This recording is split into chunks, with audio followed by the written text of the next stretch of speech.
the universe will make it perfectly clear. And this, of course, is easier said than done or perceived, because a lot of times we may not have any clarity at all.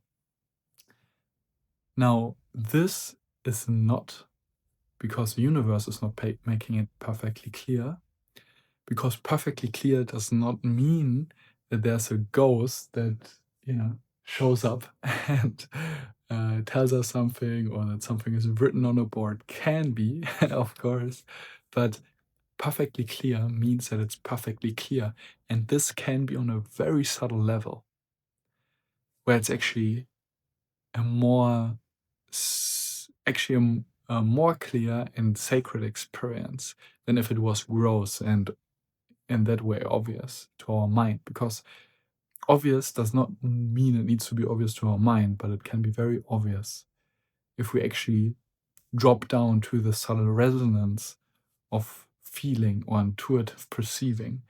So, what does that mean? Well, practically speaking, it means that if we aren't in communion and communication with the universe and things are perfectly clear, no matter if it's in big life decisions or small, subtle interactions, and we aren't basically in flow state all the time, it is because we are not in touch with it, the, the being and our being, or God's being, or whatever it may be. And how do we get in touch? Well, simply by calming down and lessening the distractions.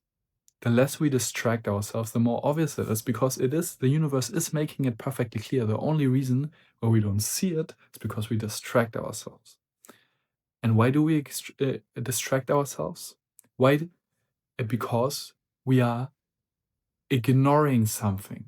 Okay, we are ignoring something, and that is what. And this is such a beautiful, fitting word. That is ignorance. So not seeing something. Why is it not perfectly clear to us? Well, because we are ignorant, right? This is literally the definition of ignorance, being ignorant of something, not being aware of it. So it's not perfectly clear.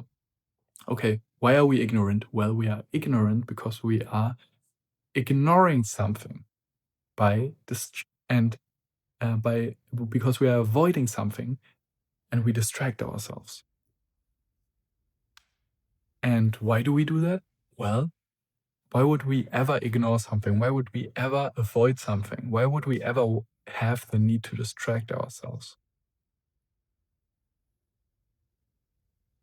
Because, and feel free to pause the video before I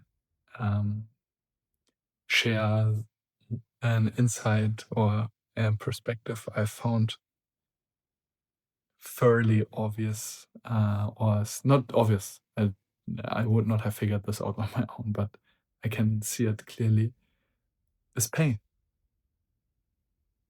It's pain, as simple as that. Of course, the pain can wear many, many masks, and there can be many, many emotions built on top of it, like sadness, anger, fear, whatever it may be, uncomfortableness, guilt, shame, all the emotions, all the thought patterns of, oh no, this is like difficult, or whatever it may be, disappointing. But ultimately, it's all an uncomfortable experience in its essence. It's all in its essence pain. And we naturally, and this is basically no news, always try to avoid pain in whatever form it comes. And when we avoid pain, we ignore pain and we distract ourselves from pain. But the pain is still there. The question is just how much do we resist it? And that, in its essence, is the ego. The ego is nothing but the activity of resisting what? Pain.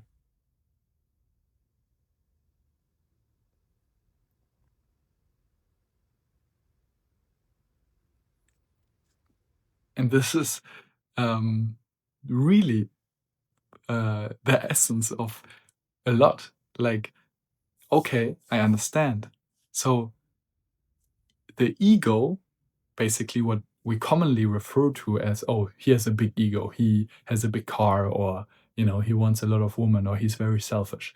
These are very gross examples of the ego, but there are also many more subtle examples of the ego, like neuroses, attachment, um, spiritual ego, whatever it may be, because the ego are basically psychological patterns that were created out of the fear of pain.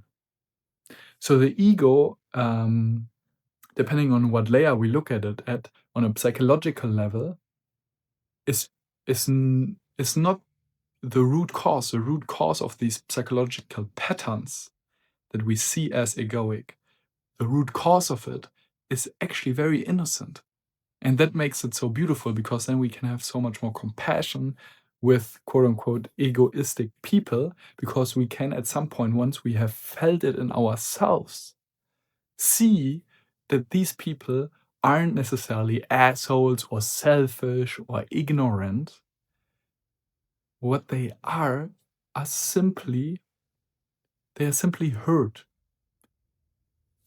They are simply afraid of pain, and have developed all these different elaborate and complex and highly sophisticated psychological ego structures to avoid being with that pain. Because as probably their inner child couldn't handle it. And all this entire tree of trauma has grown out of probably things in the childhood. And yeah, I've kind of gone off on a tangent here. I was talking about the universe will make it perfectly clear to us to be guided in life in small and big decisions. And the reason why we don't see it as perfectly clear is because we don't allow ourselves to see it. We are ignoring it, avoiding it, and distracting ourselves. And why would we do that? Well, because the truth, if we actually saw it perfectly clear and saw things as they are, that would reveal a lot of painful things. So we have, throughout our lives since childhood, have built more and more psychological structures and layers as protection mechanisms and defense mechanisms from these different traumas. So we don't need to feel that pain. So that means that we constantly keep our mind busy and keep distracting ourselves, and therefore also keep adding more traumas on top, and create this whole dumpster fire and clusterfuck of dysfunctional psychological patterns and emotional wounds, because we don't dare to simply stop, relax, stop distracting ourselves with whatever it may be, with anything that basically distracts from the discomfort that has been theirs basically forever, since for our entire life, or maybe if you believe in past lives, for many lifetimes, and simply sink down into as we relax, into slower and slower brain waves, and therefore into our subconscious mind, as we sink down, and then all these thoughts come up. And then, of course, we easily give our attention to thought and distract ourselves with thoughts and get lost in stories. But if we even allow ourselves to relax past that, at some point, there'll be emotions that bubble up. And emotions, they've been previously stored away. And that is what has been keeping us from the clarity, because you can basically imagine it like this. Okay, all these emotions have been stored away. So then if you have your whole house full of boxes, of course you can't see anything, because it's a big messy house. It's full of storage. But if we discharge the storage and clear out all these emotions by simply being with them, by simply relaxing. And every time there's a thought that comes up, we keep relaxing and feel the numbness, the tension, or the emotions when they come up. That is what clears them out. We feel them and allow them without trying to change them in any way. We simply, passively sit back and allow those emotions to do what they may with us. And that is what clears them out. And ultimately, there's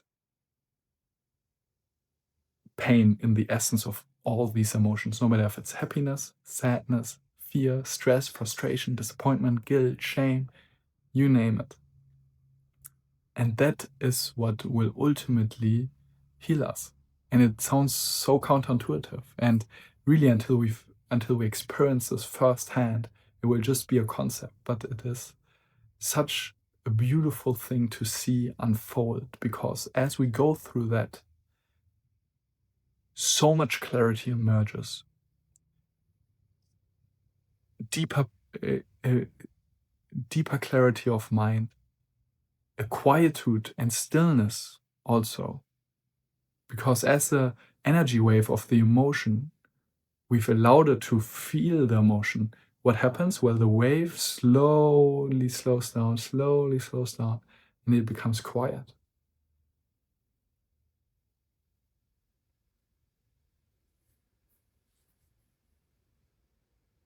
So then we can be at peace inside. And our mind is no longer disturbed.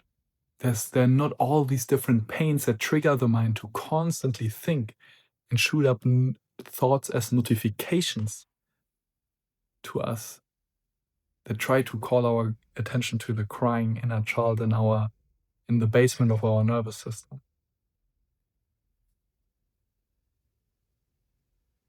So it is quite fascinating how much clarity emerges as we go through this process of deeply relaxing and allowing thoughts and underlying emotions and tensions and pains and whatever it may be to surface.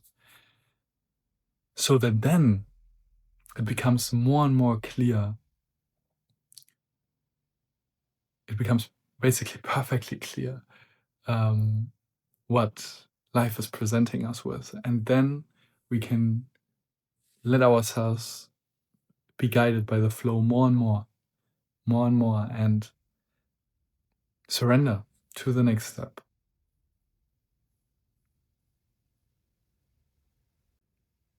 Which is a very spontaneous and intuitive thing. We don't need to think about it. We don't need to censor ourselves. And that is when we become a channel for something to come through us, something spontaneous that no longer is restrained, hindered. And that is what I call a love thunderbolt, or spontaneous and explosive love energy. It is really what we can offer, or what is our authentic self. And from that place,